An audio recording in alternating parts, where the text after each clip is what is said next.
Where did hypnosis come from? The history of hypnosis, that's what we're going to be discussing in this video. I am Chris Thompson. I'm Mike Mandel. And we run MikeMandelHypnosis.com and the Mike Mandel Hypnosis Academy. But enough about us. Let's get into hypnosis. It's pretty old, isn't it? It's really old. It's very old, Chris. It's been in every culture from the beginning of time, whether it's people telling stories around campfires that induce trance metaphorically, whether they're drumming or whatever it is. You know, we have it all around us, driving trances. I mean, hypnosis actually is everywhere. Okay, so where did it all start in terms of, let's go right back to the Egyptian sleep temples and then sort of quickly in this video, right through to the modern day. Okay, we'll hit them quickly. Egyptian sleep temples around 1000 BC, so we're saying 3000 years ago, to the temples to Isis, Serapis. What they were doing was you'd go into this temple, and if you had a problem, they'd chant and incense and all this and create the right vibe, and you'd sleep there and you woke up in the morning and sometimes you'd feel better. And this was very, very popular. The Greeks took it up as well. And they began building temples to this god Asclepius, who's actually a snake god. The idea is you'd sleep in this temple full of snakes with chanting and incense and drumming, whatever, all the same stuff that would induce a hypnotic state. If your disorder was psychogenic, if it began in your mind, then obviously this would erase it as well. And what we're looking at this point is hypnosis that was done by you. You went to sleep in this temple. No one was doing something to you. Right. And the doing something to someone actually came quite a bit later. Right. We're going to say that Franz Anton Mesmer was probably be the first one. In 1773, he was doing a very primitive form of hypnosis. He was a medical doctor, and Mesmer eventually wound up in Paris. What he was doing was thinking he was moving mesmeric currents, animal magnetism around. He thought he had this ability. Back then, they would use magnets to heal and so on. You have a lot of suggestion happening.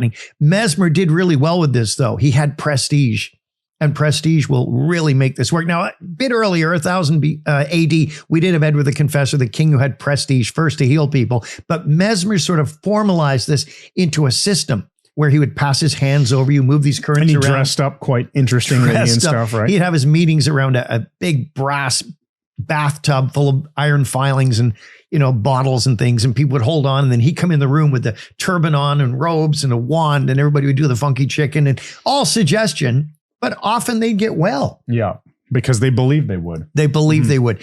And he did all this. He magnetized trees. Anybody who was anybody went to see Mesmer. He was the first hypnotic rock star. But the problem was a Royal Commission checked him out. They couldn't find any evidence of his magnetic currents. And 1784, he was done. He was finished. Nobody cared anymore. He went from being this huge celebrity. 11 years, he became nobody, dies in obscurity, and is buried somewhere in Switzerland. Okay, so what happened after that? Because obviously this whole Mesmer situation, we're talking about a guy who thought he had magical magnetic current powers. Right. And that wasn't scientifically true at all. No, Mesmer, you're right. It wasn't scientifically true. Mesmer brought nothing of value scientifically, but he did bring more prestige. And then Marquis de Puysegur, one of his students, discovers somnambulation, the deep trance. This happened when he's working with his patient, Victor Race, puts the guy in a trance. Race has never seen the funky chick, and everybody convulsing, thinking that's what you're supposed to do. Because he hadn't seen it, he went into a blank-faced stare, moved slowly, psychomotor retardation, and so on.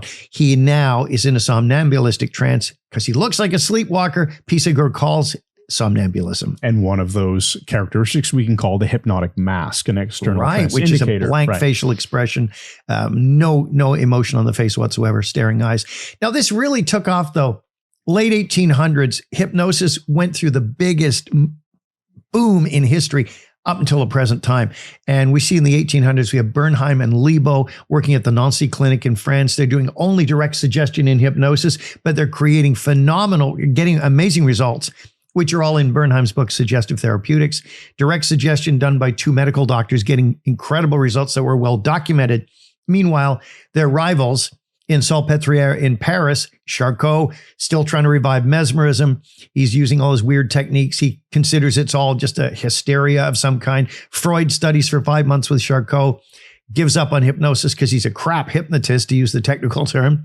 Meanwhile, a couple of years around that time, James Braid in England, Manchester, England, most likely, goes and sees Lafontaine, who's a stage hypnotist. Braid thinks, this is crap. How could this be possible? Until one of his own patients staring at a lit up disc.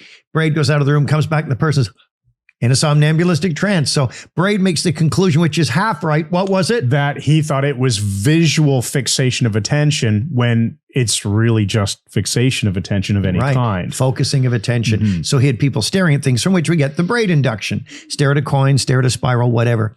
Stare at a swinging watch. Meanwhile, late 1800s, James Esdale, British Army surgeon in Calcutta, India, begins using mesmerism to do serious surgery, including removing testicular tumors that were 80 pounds, which again... You would wonder why one would wait till it's 80 pounds and needs to be carried around in a wheelbarrow until you treat it. Seeking medical attention. So yeah, Esdale did great work. He did 300 serious operations using only mesmerism / hypnosis as anesthetic, and comes to England, goes to see the Royal College of Surgeons, going to show them this amazing power. Nothing works because Calcutta was open to all of these things and mysticism. London, not so much. Meanwhile, also in London around that time, John Elliotson opens a mesmeric hospital in London. See, these guys, they kept mesmerism going despite the fact that there was no evidence it was that. That's weird that they kept it going despite knowing. Probably they would know at that point that it wasn't magnetic currents. Right. And no matter how many times it was disproven, people like John Elliotson just still believed that people who were hypnotized could see through walls and, playing cards, 8 of hearts, like all this stuff. Two young women did trickery on him for years. And Elliotson, being a brilliant Harley Street surgeon, doctor, did not see through it. So Freud did his lousy work around the turn of the century. 19th to 20th century. Freud did lousy work with hypnosis. Breuer, another hypnotist in his town, was great. Freud's dentures would fall out because of a lot of cocaine use. His gums were rotted away. Not the best thing to have happen when you're trying to be hypnotized. The guy's teeth suddenly fall in his lap. So Freud creates psychoanalysis. He says that his method will not be for the poor. It will take an average of 100 to 300 hours to effect a cure. Create psychoanalysis. Cha-ching. They just lie on the couch and freely associate. Well, my father was great. Tell me more about your father. Cha-ching. See you next week. Cha-ching. Okay. So hypnosis is almost taken away by the psychoanalysts. And then World War I hits, and they got all these traumatized British, Canadian, South African, German, Austrian, all French soldiers who have post-traumatic stress disorder. They call it shell shock. Shell shock back then, or battle fatigue. How do you fix them? Well, psychoanalysis is going to take 300 too long. hours on each guy. I don't think so. So what do? They take hypnosis off the shelf. They abreact these people, get rid of the negative emotion, clear up the past. All of a sudden, they're functioning healthy and happy again. So what's the obvious thing to do then? Put hypnosis back on the freaking shelf. Let's go back to psychoanalysis. So they did that. Then World War II hits. More guys traumatized. What do? And now there were civilians traumatized too, because these were attacks on civilian populations as well. So they take hypnosis back off the shelf, and people who are good at it were able to cause people to abreact, get rid of all these things and negative emotions and so on. And keep it off the darn shelf. Keep it off the darn shelf. So they start thinking, wait a minute, if this works so well, why do we keep putting it on the damn shelf? Let's just leave it off the shelf. So they did. And British Medical Association, American Medical Association, Canadian Medical Association, all in the 1950s decided hypnosis is here to stay. It's a good modality. And the 20th century then led to the boom of the giants. We got Milton Erickson with his polio and in a wheelchair and his amazing voice, and that's right, and all this stuff. Erickson was a psychiatrist, but his power hypnotically was just legendary. He hypnotized so many people for so many decades. Who else did we get, Chris, in that time frame? Other than Erickson? Yeah. Well, I mean, Bandler and Grinder eventually modeled Erickson. Of course, Ernest Rossi studied with Erickson, and Richard Hill studied with Ernest Rossi.